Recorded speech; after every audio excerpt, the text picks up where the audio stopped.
Good evening. I'll go ahead and get started. I'm Mary Cronin. I'm the Dean of Education and Public Programs at the Brandywine River Museum of Art. And someone was just asking how that's related to the Brandywine Conservancy, and I'll tell you just because it's the organization's 50th anniversary this year. So 50 years ago, the Brandywine Conservancy was started to preserve and protect natural resources in this region. And as part of that, about 4 years later, the Brandywine River Museum came about. So we're all part of one organization, sort of like one umbrella organization with two parts, the Conservancy and the Art Museum. And we exist usually pretty harmoniously. And as this visitor here in the front was pointing out, the Conservancy side is doing more programming now, so you may see some of their name out there more. If you go on their website, they have bird walks and trail walks and things like that. And of course on the Art Museum side, we have exhibitions at the museum, and we have special tours of places like Koerner Farm, the Andrew Wyeth Studio, the NC Wyeth Studio, as well as the whole museum. So definitely worth the visit. I'm sure most of you have been there. Most people been. It's a bad way to ask the question, because if you haven't, you'd be saying, no.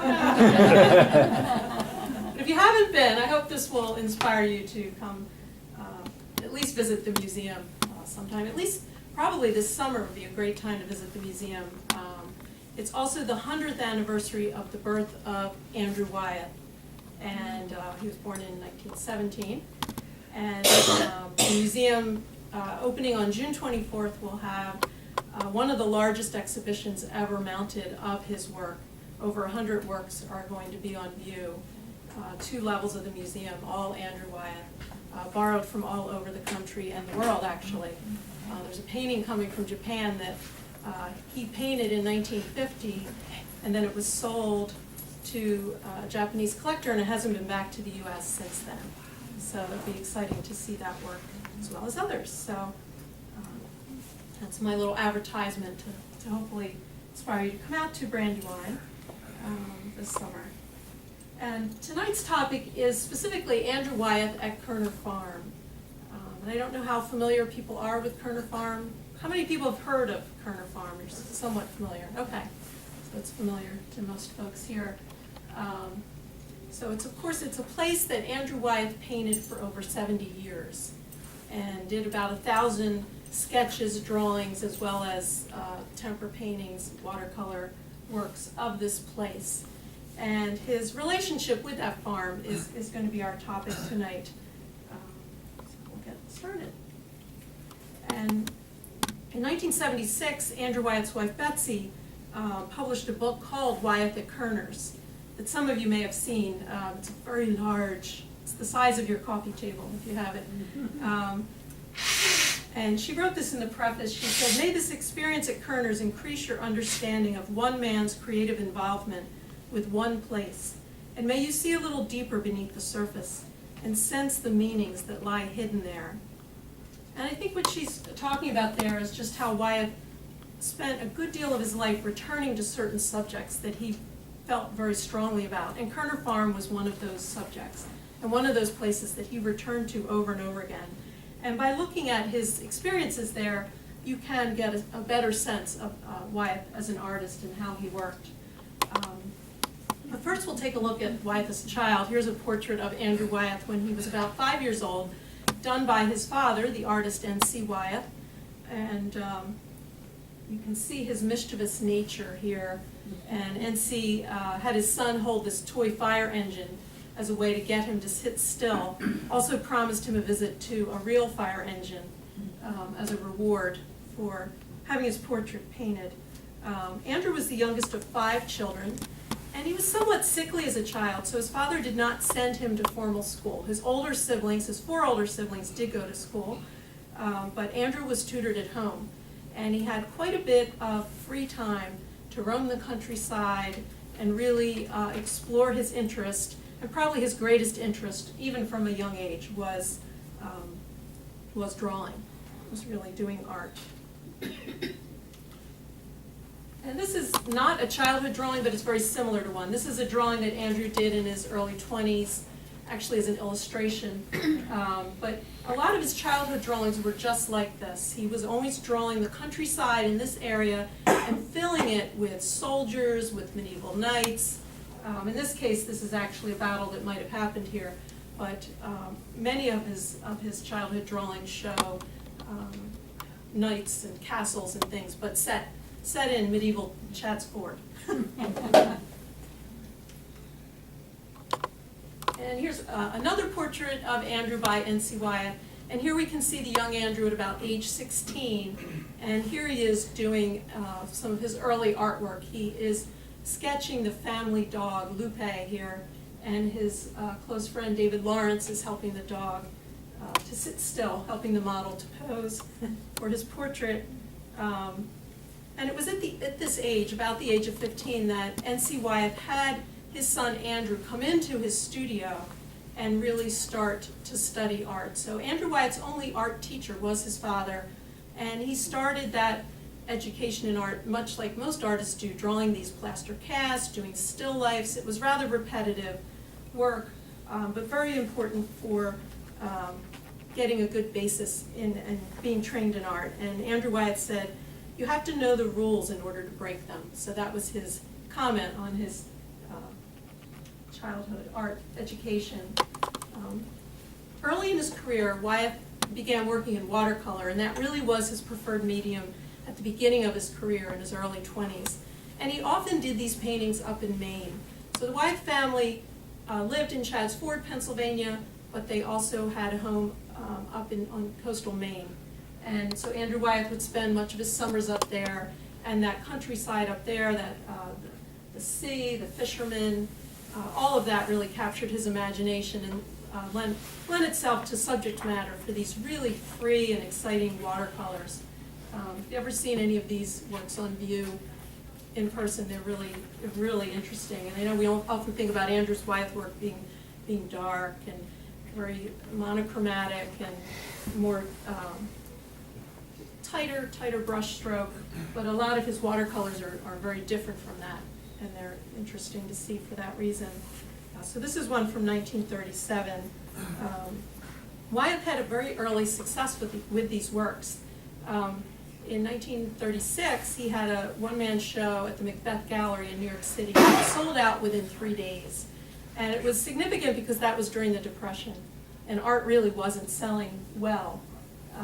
But his work from the very beginning sold very well, and he was able to earn his living as a fine artist and really paint subjects that were important to him. And here's yet another portrait of Andrew by his father here, showing young Andrew up in Maine painting out right by the ocean, and then a photograph of Andrew from around the same time. In addition to the watercolor, Andrew Wyeth experimented with egg tempera. And egg tempera is a medium that's challenging. It requires an artist to work with the yolk of an egg, distilled water, and powdered pigments, and to mix those 3 items together. And it's almost a scientific thing, the way the balance of sort of mixing each color just right and getting the right amount of the egg yolk as the binder and the water to thin it. It's a medium that dries very quickly, and it also lends itself to layering. So it's something where if you put a brush stroke down in egg tempera, maybe even 2 minutes later, you can go over that and it won't run. It will have dried right where it was placed. So you can layer much more so than in watercolor. If you think about watercolor, if you put a brush stroke down and then you go over that with a wet brush again, it's all going to move again. The paint's going to move, but not with the tempera. This is a medium that was used during the Middle Ages, the Renaissance time, and in the early part of the 20th century in America it had a revival. And Andrew learned this technique from his brother-in-law, Peter Hurd, who had started to experiment with it. And for Andrew, it just fit his temperament of really wanting to spend time with a subject and get every detail of a subject down carefully. So you can see in this early tempera work, Pennsylvania landscape, this shows the area that you may be pretty familiar with out along Route 1 that's now the Brandywine Battlefield Park. This is a tree that's still standing there today. But you can see how he gets that texture and really goes in to get every detail of the landscape and that tree. It's really a portrait of this tree, a very specific portrait of the tree. But being Andrew Wyeth, he also, as specific as he can be, he also loved to change things. So if you were standing on this hill, the Brandywine Battlefield Park, looking out, you might notice there's a detail here, and I'll point it out because it's a little hard to see maybe in a slide like this. But he puts the Brandywine River where Route 1 would actually be. So if you went and stood in this spot, you would be confused. And that's the experience of many people who come to this area and try to go to the exact spot where Andrew Wyeth painted something. You can get close, but he always has changed something there. A lot of his works are composites, and he even says that. So when he did this work, it was as if he was floating above the landscape, and he put different elements in. So you can even see the point of view is almost like he's up on a ladder on this hill. Now, it was in 1945 when Andrew was 28 years old, so just 3 years after this work was done. He was developing as a very successful painter. He was up in Maine, it was October, and he received a call that his father, N.C. Wyeth, had been killed in Chadds Ford. N.C. Wyeth was killed when his car was hit by a train in Chadds Ford at a train crossing. He was killed instantly. And so that was a very shocking event for Andrew Wyeth as well as his siblings. N.C. Wyeth was was in his 60s, he was still actively working at that time. And Andrew Wyeth said afterwards that it really spurred him on to take his art seriously, to really do something with this talent and with this art that his father had shared with him. The location of the accident, too, was right adjacent to the Koerner farm. And Andrew said that that location of the accident really gave the farm new meaning to Wyeth. Wyeth had discovered this neighboring farm as a boy, just wandering the countryside. And he had become friendly with the people that lived there, and we'll talk more about them in a minute. But with that event happening right there within sight of the farm, Andrew just felt like that location became sort of a memory of everything to me. So it is a place that he returned to again and again in the future. And it's also a place that he returned to pretty soon after his father's death. So this is the winter right after his father's death. He paints this work that he calls Winter 1946. You probably get a sense of the feeling that he's pouring out here in this work. Who was the person? The person was a local boy, Alan Lynch, I believe was his name, and he was someone that Wyeth had posed for this. But in terms of what Wyeth is thinking when he does this, he actually said that it really represents him at this time after his father's death, and he said it represents his feeling of being disconnected from everything and just sort of running. And so you can sense that something could be wrong, even if you didn't know this story that I tell you leading up to the painting. You just saw the painting, you do get that feeling, I think, of where is he running and what's happened. There's sort of an eeriness to it, the way the shadow just kind of floats there on the hill. Wyeth also mentioned that he had not ever done a formal portrait of his father, and he regretted that he had done some pencil sketches, but he never had asked his father to sit for a formal portrait. And he said that as he painted this hill, which is right across the street from the Koerner farm, the hill almost became like his father to him. It began to represent his father to him in his mind. So there was a lot of sort of symbolism and emotion going into this work that Wyeth did.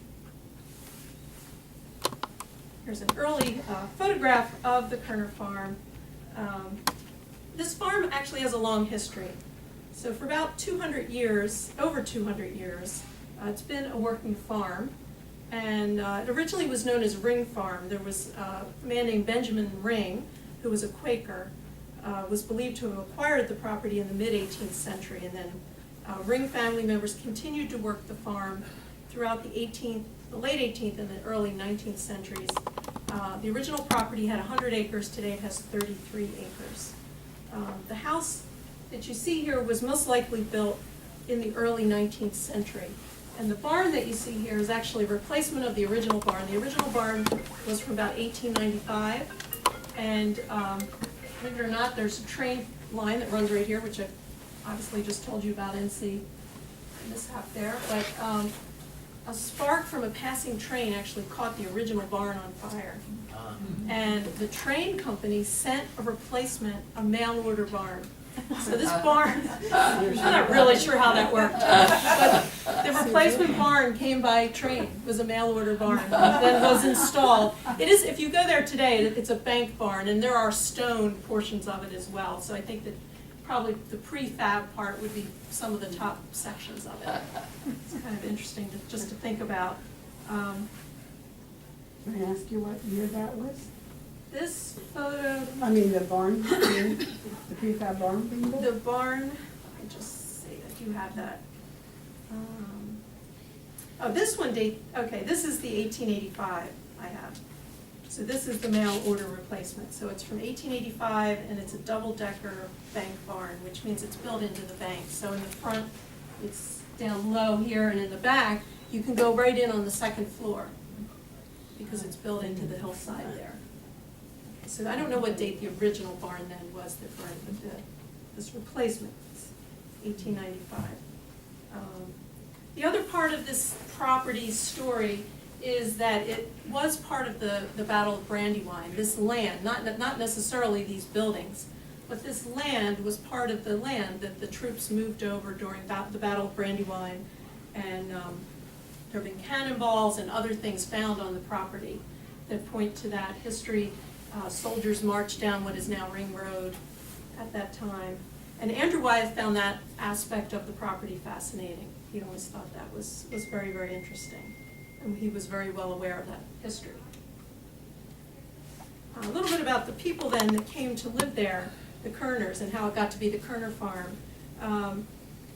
When Andrew discovered it, the farm belonged to Carl and Anna Koerner, who you see here. They were German immigrants, which fascinated Andrew. His own mother was Pennsylvania German, and his father was Swiss. And so he felt this affinity to this German ancestry that the Koerners had. Karl Koerner, seen here in his German army uniform, he was born in 1898 in Germany, and he fought in World War I in Germany. And it was after the war, in the 20s, that he came to America looking for a better life for himself and his family. He'd been a sheep herder in Germany before the war.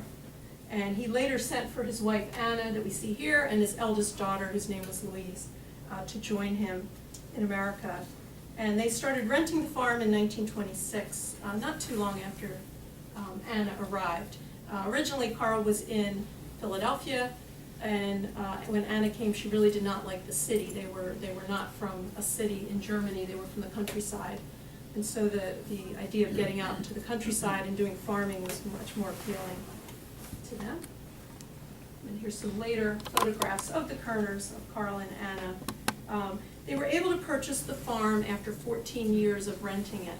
So they saved, they raised cattle and various things, and were able to actually purchase the farm. And there they brought up 4 daughters and 1 son, Carl Koerner Jr. And Carl Koerner Sr. died in 1979 at the age of 80. Anna died 18 years later in 1997. The property then went to the Koerners' 5 children. And their son lived very close to this property. And their son, Carl Jr., was the one who actually, with the help of the Brandywine Conservancy, he bought out his sister's share in the property and then donated that share to the Conservancy. So it was a part donation, part purchase by the Brandywine Conservancy to save this property. And then Carl's son, it's not too confusing, Carl J. Koerner. Some of you may know Carl J. Koerner is an artist who currently works in this area today. Carl J. Koerner owns the hill across that painting was done on that winter 1946. He owns that hill, and he put a conservation easement on it so that it can't be developed, so that it will always be the same view from the farm. So just a little background, and there's a work by Carl J. There's so many Carl Koerners. He's really like Carl III, but he has a different little name. So Question. technically, Carl J. Question. Yes. So in its entirety, the Koerner farm is owned by the Conservancy? It's owned by the Conservancy and Museum of Art, Okay. yes. It is, but the hill across the street is Right. owned by the Koerners. Right. And this is done up on that hill. It's very hard to see this here, but the farm is down there. So, background there. So as I mentioned, Wyeth did his first work of the farm at the age of 15, well, I may not have mentioned that. In 1932, it was at the age of 15 that he did his first work there.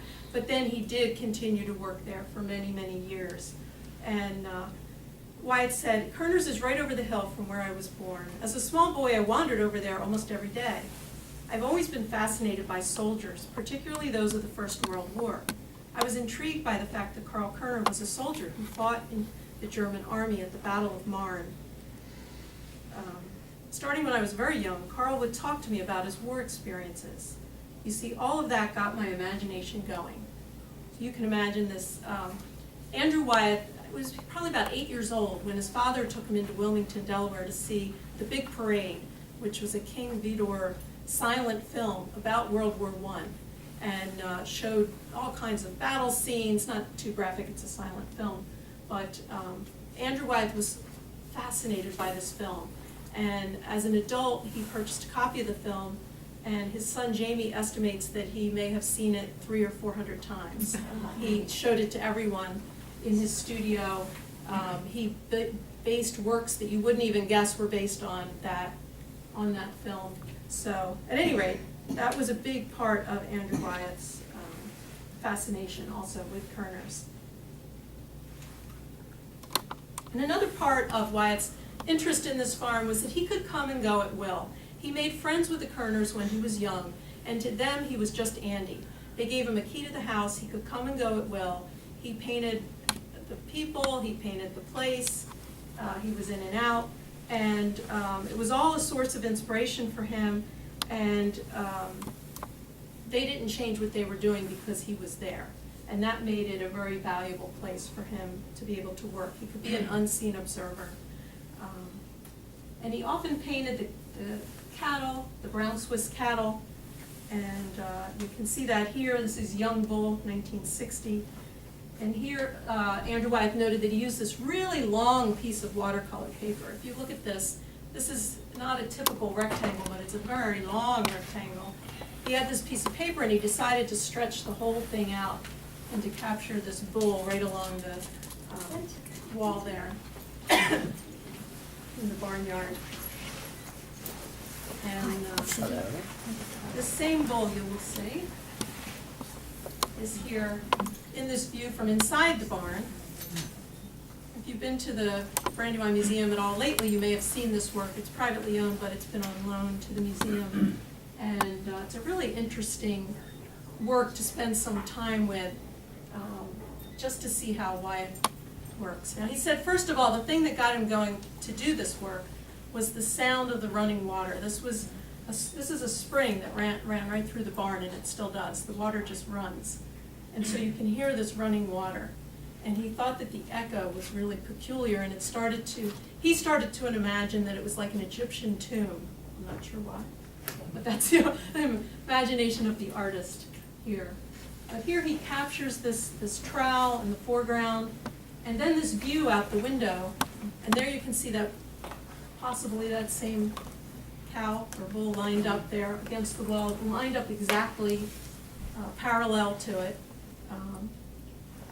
And the way this window is painted really draws your attention there. He takes out all the panes of glass in that window. That window does have panes of glass, but he's taken that out, which is something you kind of don't even notice at first, but then it sort of draws your eye in there. Yeah, it's an interesting thing. And then also all the geometry in this work. Wyeth often said that the shape comes first for me and then I fill in the details. And you can see that here, how he's really playing with these different square and round shapes, the round in the bucket and this little cup that almost, the cup almost seems like it's floating there. Just sort of interesting. And the shadows. Yep, and the shadows, the way they're placed. So it's an interesting work to see in person and spend some time with. I don't think a slide like this quite does it justice, but you get the idea. And a lot of times the more you look at his work, the more things you notice and things don't quite line up and you wonder about. Some people have interpreted this work also to be about one of N.C. Wyeth's works about the death of Robin Hood. N.C. did an illustration of Robin Hood like lying there and there's blood, and so some people see that as if the bucket is like a helmet or a hat and then or a head and then this blood running out. I don't know if I see all that, but a lot of interpretations that you'll read. So this particular spot is one that you can visit if you go to Koerner Farm, and it is interesting if you don't mind ducking the barn swallows and stepping over the barn cats. It's interesting to go into this room and look out and see sort of what's the same and how it's also very different. And so I have a photograph here just to show you the photograph there on your right, just the actual room today. And that was done in the winter, so I don't know if you can see that the water's frozen. I took that picture in the winter. I'm just noticing that now, there's not much running. Yeah, so even then, it would have been hard to exactly get that view that he got, but he puts that together. He makes it a composite.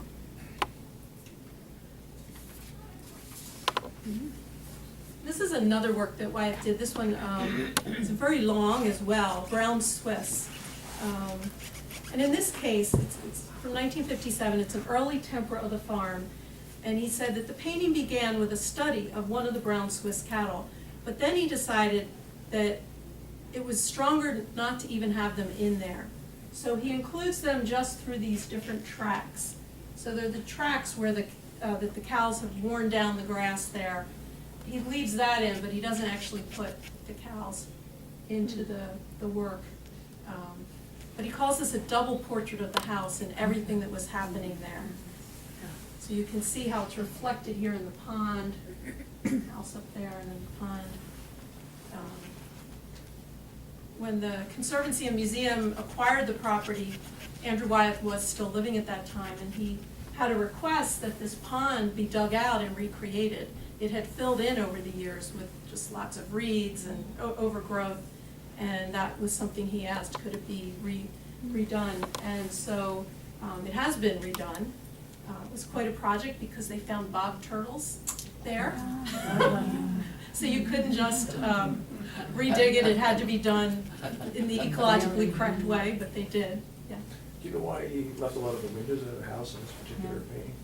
He left them out, yes. I mean, he did that all the time. So you'll see that again and again. Every time he painted the Koerner house, the windows they're always a little bit different. And I think it had to do with whatever he was trying to focus on. You know, in this case, yeah, I mean, it's really obvious here, because there would be windows all the way across that would be symmetrical across the front of this house. So it was just something he frequently did. I'll show you this. This is the original pond there. But here's another work where I can talk about the windows and what he does. This is Evening at Koerners from 1970. And this is a dry brush watercolor. And dry brush is a technique that Wyeth used when he wanted to spend more time with a subject but not do a full tempera. It's a watercolor technique where here he starts with a very loose watercolor, but then to get all those branches and that texture and detail, he would take the brush and squeeze out most of the water. So it's a very slow, painstaking technique, kind of like tempera but with watercolor. And in this case, he said he was out walking around and he was thinking about Koerner, who was sick that year. and he was wondering, if how long he would be living. He was very concerned for Carl, and he saw the light on in the living room window, and that's where Carl was being cared for at the time. And he saw that light, and he said, many evenings with the light burning there quite late, I had a foreboding that this might be the end. I'd go over there evening after evening and just watch. The light in the window, which is pure paper by the way, seemed to me to be Carl's flickering soul. For me, it's a very emotional picture. So in this case, when you do a watercolor, the whitest white is usually the white of the paper. So that he left white. You can see how he shows the reflection there. And then many missing windows also on this side of the house. I think to draw that attention to what is happening here, so that you're most focused on that one light window. There's also a tiny window there at the top that sort of has the curtains parted, almost like you might wonder if somebody's up there looking out. Not really sure. So there's a lot of sort of mysteries here, but it's also very much a work about his friendship with Carl Koerner. Let's see. Oh, and here's the real house. So it's something he's doing very intentionally. For this exhibition that's coming up this summer, we did an interesting audio tour interview that you'll be able to hear if you come to the museum with a cinematographer named Rodrigo Prieto. And he did the work on Brokeback Mountain and Argo, and he has been influenced by Andrew Wyeth's work. And he's never been to Koerner Farm, but he looked at this painting and talked about sort of the mystery and what Wyeth is doing here to create that mystery. And he just felt that the windows were, perfect in this painting, that it just, your eyes drawn to that bright window, but then there's this mystery in the house, and by simplifying it, he draws you there. It was interesting to see his point of view, from a cinematographer's point of view of what Wyeth might be doing. This was a quick watercolor that Wyeth did at Koerner Farm called Wolf Moon, where he was out walking again at night, and he overheard Anna Koerner chopping wood, and there's a small woodshed down here, and there's the light on there. And as you can see, there was some snow on the hill, and he just said he went back to his studio and captured this very quickly. And one of the things he said he liked about this was that you could see it as an abstract work, that pattern on the hill. And he said you could even turn it upside down and it would still work. So I haven't done that, but. So we've seen that Koerner house from all sides, and here we are seeing it from the inside. Some of you may be familiar with this painting, Groundhog Day, which is in the collection of the Philadelphia Museum of Art. And it shows the kitchen at the Koerner house. And Wyeth's process of creating this work is just sort of shows you how he worked and how he thought. So he said that all sorts of things disappear or aren't there at all. So this is what the final work looks like, and we'll come back to that. But here's one of his early sketches, and he did many, many sketches for this work. And these first sketches showed Anna Koerner in the kitchen by that window. So she was sitting by the window, and then the family dog, a German Shepherd, is also down here in some of those early sketches. And then he got very fascinated by the wallpaper, and he did some studies just of the wallpaper pattern. And then he goes back and takes out Anna, but keeps the dog here, and then also gets involved in the view outside the window. And he said that as he looked out the window at the logs of a gum tree that had recently been cut, the ragged, chopped, sharp sliver of the log became for him like the fangs of the dog. So he took the dog out. He felt like the dog was represented by the log. And the place setting, let me get back to that. So here's some views of what it really looks like. This was just a recreation that the museum put there. That wasn't really in their kitchen. But this is what the kitchen basically looks like in the view out the window. If you notice, he has a place setting here with just a knife. And supposedly Carl Koerner, that was how he ate, with just a knife. I don't know if that was true. But that's how Wyeth depicts him here, because in the end, he decided, after doing the dog and Anna Koerner in the kitchen, he decided that this painting was really about Carl Koerner, who was not home this day. He was out at a farm sale. But Wyeth decided he wanted to get to the very essence of the man who wasn't there. Those are his words. So he does this place setting, sort of simplifies this, the sharpness of that log. And you can see over here, there's a big heating vent that goes through. He doesn't put that in, of course. He really switches it all out. We'll look again at the final work. So it really reflects how Wyeth worked, bringing different memories, different influences, different thoughts that he has, all together to create the final work. And in this case, this is an interesting work. The coloring of this work is very warm, I think. It has this yellow wallpaper, this sunlight. But at the same time, there's sort of this edge with just the knife and the sharpness of that log. So I think it's a little bit of both sides of possibly Carl Koerner. Andrew and Carl Sr. had a very close friendship. They would, Carl would break out the hard cider, his special recipe, hard cider, and they would share that and tell stories. Carl's children tell stories of their father that are both stories of a very stern taskmaster. I mean, they lived on a farm, and all of the children, and the 4 girls, worked out on the farm as much as they worked in the house, as well as the brother. There were many chores and work to be done. But at the same time, he was also a man that on Sunday afternoon, they would have friends come and tell stories and have a meal together at home, or dance. You know, people would do things like that on Sunday afternoon. The children also told stories of practical jokes their father played on them. So there's sort of the two sides of this personality possibly reflected here, I think, in this work.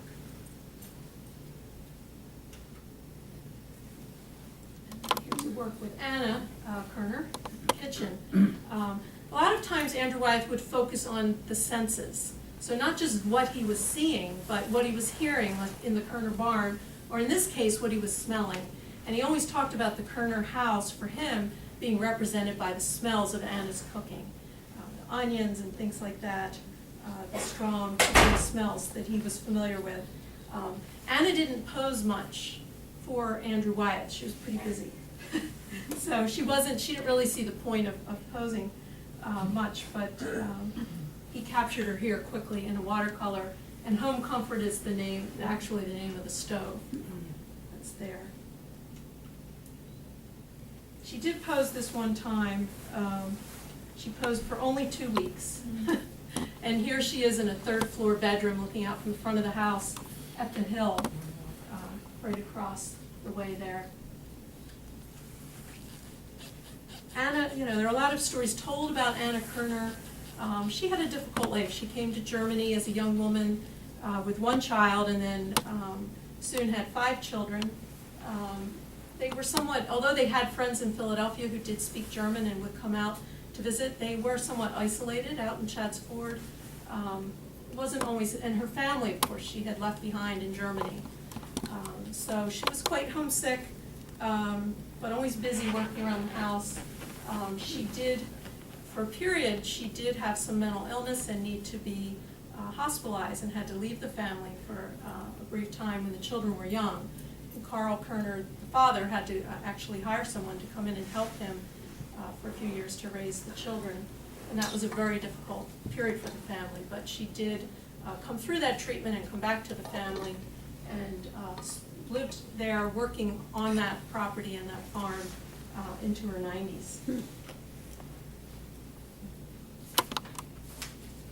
This is a work that everyone could interpret their own way, certainly. But I'll tell you what happened here. So as I said, Andrew Wyeth, he came and went at the Koerners all the time. And they didn't change what they were doing because he was there. But in this case, Carl had gotten a new rifle for hunting, and Andrew was doing a portrait, and he was posing for Andrew. And they were up on the 3rd floor of the house, and I guess Anna had been calling Carl to come for for a meal, and he hadn't responded. So Anna came up and was rather stern, speaking to him about why he hadn't come when she called that, you know, supper was ready. And Andrew, at the time, he was doing this of Carl, and in this area that's sort of scratchy looking here, he actually had a large head of a deer that was like a trophy that Carl had mounted, a deer head there in the room, and Andrew was also had that in the painting. And when Anna came in and Andrew saw this, he just thought, he said, "That's it, I've got it. I sandpapered out," that was a moose head. "I sandpapered out that moose head and gave the most perfect texture to the wall. I don't think you could get a clearer portrait of these two people and what their life had been like. An absolute portrait in a very abstract way." So it's complicated, definitely. But he felt like he captured that moment, that instant in their relationship and in their lives.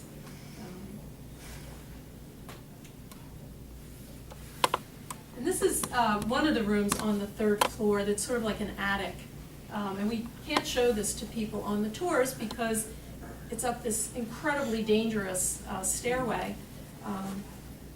But we've gone up there and taken some pictures just to show what it looked like. There are these hooks in the ceiling, which seems rather odd, but the Koerners used those for curing meat.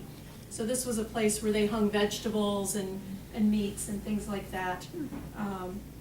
And Andrew Wyeth found that all very fascinating. And so he was up there in that room one day and saw Carl actually take a sausage off the one of the hooks, and he decided to do this portrait of Carl. It's actually an earlier portrait of Carl. It's from 1948. So it's one of the earlier works you can see here. Carl's as a young man. Later, Wyeth paints this watercolor of Carl Koerner in an army uniform. I mean, he was not always walking around Chad's Ford doing this farming in his German army uniform, but that's part of Andrew Wyeth's fascination. So he has him pose in a uniform and does this watercolor of Carl. And then at the end of Carl's life, Wyeth does, this is the last portrait of Carl that Andrew does, this work called Spring.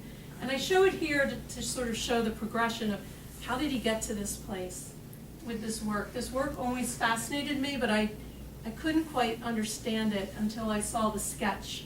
And then it became more clear to me that Carl Koerner was in that 1st floor room that we saw lit up in that evening at Koerner's painting. And at this point in his life, he is dying. And Wyeth is there visiting with him. And Koerner was not completely lucid. He was sort of talking out loud at times and telling some more war stories. And as Wyeth sat there, drawing his friend, he thought, you know what, this man is timeless. I can't just have him do this drawing of him in this place, like where he is now. And he looked out the window and saw that hill, the hill across the way, and decided that he needed to put Carl on the hill. And so that's what he does in this work called Spring. This is one that people really interpret different ways. I gave a tour to 5th graders once who told me that this man just went out in a snowstorm and he got stuck in the snowstorm, and now it's spring and it's melting, and they found it. There's probably a little more some symbolism there than that. Certainly the title gives that feeling of possibly life going on and a rebirth, but it is a very odd, it's a painting that sort of stops people in the gallery in their tracks, literally. And you'll see that other bit of snow up on the hill, and Wyeth asked the question, who's in there? But he didn't answer, so. But we could imagine that maybe he's thinking of his own death someday, or he could be thinking of his father again, since this is very close to where N.C. Wyeth died.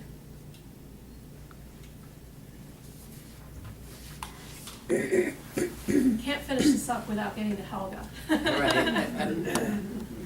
So Helga was Prussian. Helga Tesdorf was a neighbor of the Koerners and a Prussian immigrant. And she came to work for the Koerners when Carl was ill, helping with some household chores and also helping with nursing him. She had been a nurse back in Prussia, in Germany. So Andrew Wyeth meets her there and is immediately fascinated by her because she represents also this sort of Germanic heritage. And he said, when I saw her walking down that entrance road, I thought of all her German qualities that the Koerners symbolized. Her strong, determined stride, that loden coat, the braided blonde hair. She was my most perfect model. So here you see Helga walking toward there. And Wyeth painted Helga often in the third floor room in the Koerners' house, or also here she is out on their porch, and he also painted Anna in the same spot. There's the actual porch. He painted her both clothed and in the nude, as you probably know. And he painted her intensively for a period of about 14 years. And the thinking is that his wife, Betsy, didn't know about this, that he wanted to keep it a secret. Now, of course, Wyeth kept many things secret. That was part of how he liked to work. But this was a very long secret, and when it came out, of course, it was the front page of Time magazine and many other publications because it was so unexpected. He had painted nudes before Helga, but people really, they hadn't attracted much notice. But when this large body of work was released, it definitely attracted quite a lot of attention. So just to tell you about this one work, here he's painting Helga up in that third floor room that has the hooks. And sort of an odd space, you know, to be painting this nude. And one of the things that as he's painting her, because of these hooks and this very low ceiling, he starts to feel that it's almost like a figure that's being confined. And he decides that he's going to take the same figure and paint a black woman in the same pose and place. But here he simplifies it a bit more. So part of it is that he's thinking about that. The other part of the story that's been told about this is that also he wanted to not let his wife Betsy know that he was painting Helga, but he had to show Betsy some work. It wasn't as if he could have no work during that time. And in fact, he did quite a bit of work during that time that wasn't of Helga, but including this work. This is a work that he showed Betsy, so she would not know who the model was here. In this case, an African-American woman did pose for the skin tone, not for the figure, as you can imagine, but just for the skin tone in this case. But so it's also said that this painting was done to hide him painting Helga from his wife. But at any rate, whether it was for that reason or because he felt this enclosed feeling, it's really a very interesting nude. And he said, "It's my best nude, though it's way beyond a nude. It's something almost streamlined, like a figurehead on a clipper ship. What I was trying to achieve was something dateless, and I think I did. No garment dates it. This could be any period, Egyptian, the Renaissance. It's beyond one human being, too, for its pure imagination." I think that's a pretty accurate description of this work. So like with these other works, he's combining all these influences and thoughts and ideas. The other part of Wyeth's work is that his wife Betsy always titled his paintings. So in this case, she, perhaps because of the African-American model and because of what Wyeth said about this woman being confined, she names this work Barracoon, which is really an awful thing. A barracoon was a slave enclosure. It was a place where slaves were held for temporary amounts of time, but it was a pretty awful place, both in Africa and in this country. And it's thought, we've been doing some research into where did she come up with this term, because I wasn't very familiar with that term. But this is named right around the time that the book Roots was published. And if you read Roots, they talk extensively, as you can imagine, about barracoons and the slaves' experiences in those. So that may account for this, part of account for this title. And this is almost to the end here. This is Wyeth's self-portrait from 1951. As I said, he likes to remain invisible when painting, so here he doesn't even show his face. He was walking through the landscape here. The boots he has on actually originally belonged to Howard Pyle, who was his father's teacher and he's walking through the landscape, and he commented on all the things that we miss as we walk through our lives each day, that we step on things like this figure is stepping on these weeds, and we don't even notice what we've missed or the beauty of things around us. And that was his concept for a self-portrait. And I will conclude with this work, which was very much a concluding work in Wyeth's life. He, although he went on and painted for many years after this, just about 20 more years after this, this is Snow Hill, and it's a very autobiographical painting. Here he brings together people that he painted all through his life, related to this place. So we see Carl and Anna Koerner, we see Bill Loper, who was an African-American man who lost his hand in a farming accident. It's a little hard to see, but this one hand is a hook. Holding hands with Helga, and then the boy from Winter 1946 is there, Alan Lynch, and then behind that is another gentleman, Adam Johnson, that he painted. So they're all here together. Why are they doing the maypole dance in the winter?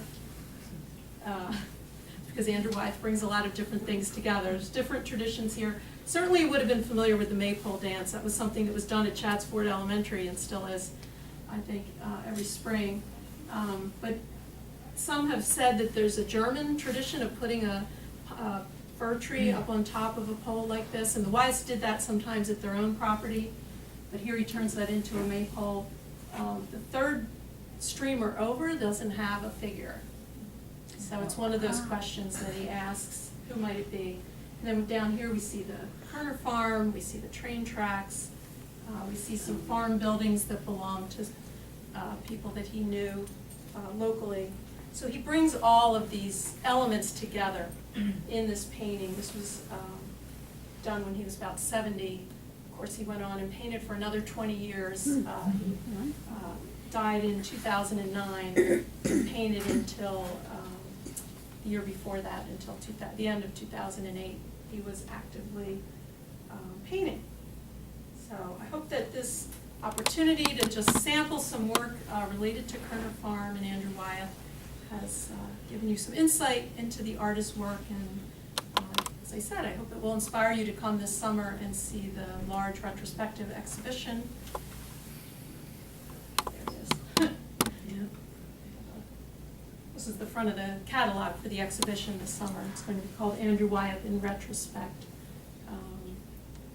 And it really will be a wonderful opportunity to come and see some of these works in person and really delve into the history a bit more of Wyeth. So, does anyone have questions? Happy to take one.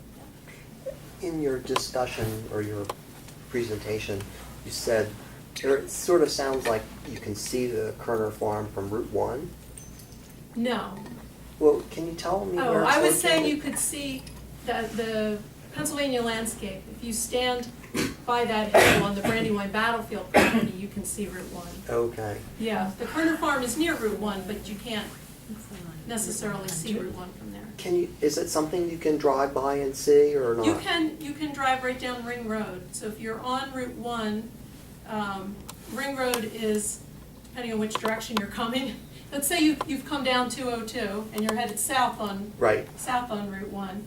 There's a light at the Brandywine battlefield, or you can take a left. If you take a left, that's Ring Road. Okay. And then you can drive down Ring Road. We ask that people don't pull into the property because it is, private there, and we have bus tours going in and out and things like that. It's not great to pull into the property, but you can drive right by it. And you'll see the hill and you'll see the farm. You'll know when you see it there. It's not too far down the road on your left. Because that image of the farm is probably one of his most famous paintings. Would you agree? Or? I think Christina's World may be his most famous painting, and that's in Maine. Although so many people come to Chatsford and think that Koerner's Hill is the hill in Christina's World, which is funny if you live here and you know that that's in Maine, but you can understand that does look like a hill in that painting. That may be his most well-known work, but I do agree that a lot of these Koerner images are quite well-known also, definitely. So Christina's World will not be coming this summer. It's Museum of Modern Art owns that, and they don't like to lend it. Was at the museum one time after Andrew Wyeth died for the weekend. They lent it. So, but many other works are coming. Yes. Did he ever paint his wife? Yes, he did. Yeah. I know, I didn't show that here. I didn't try to do all of Andrew Wyeth here tonight. So this really is Andrew Wyeth and Koerner Farm, but he did several lovely portraits of his wife and used her as a model. In fact, Betsy was one of the models for Christina's World. Not only Christina Olsen, but Christina Olsen was actually in her 50s when that painting was done, and Betsy, who would have been much younger, was also a model for that figure. So he did frequently paint Betsy as well. Yeah. Could you explain a little more about your position and what you do? What I do at the museum? Yes, yes. Okay, sure. I work in the education office, and so we do all kinds of educational programming for schools and teachers. We put on lectures, bring in speakers like this to do lectures at the museum with scholars and things like that. We have music programs. We have a lot of family programs. The first Sunday of the month, most months we have a free Sunday with free admission and all sorts of art activities and things for families. So I've just worked on this audio tour, as I was saying, for the Andrew Wyeth exhibition coming up this summer. So a little bit of everything. My job is never boring. Yes. What's the longevity of tempera painting? Somebody told me they're not nearly as durable as oils or particularly acrylics. Well, I think they're durable enough. I mean, certainly the work from the Renaissance is still doing well. But there are, because of the way that the tempera is mixed, I think there can be issues. If it's not mixed just right, there can be problems with conserving it down the road. So I think that it can be challenging, and sometimes the work, they don't want it to travel because they're worried that the paint won't stay adhered as well as it should. It's painted on a board, not on a canvas. It needs that sturdy surface. But I think it does last if it's well treated. We're going to have a lecture in July by Joyce Hill Stoner, who was the conservator of Wyeth's temperas and other work. She works at Winneter in their conservation lab, and that should be pretty interesting. So she'd probably tell you more about that than I can, but in general, I think they stand the test of time. Well, I want to thank everyone for coming out tonight.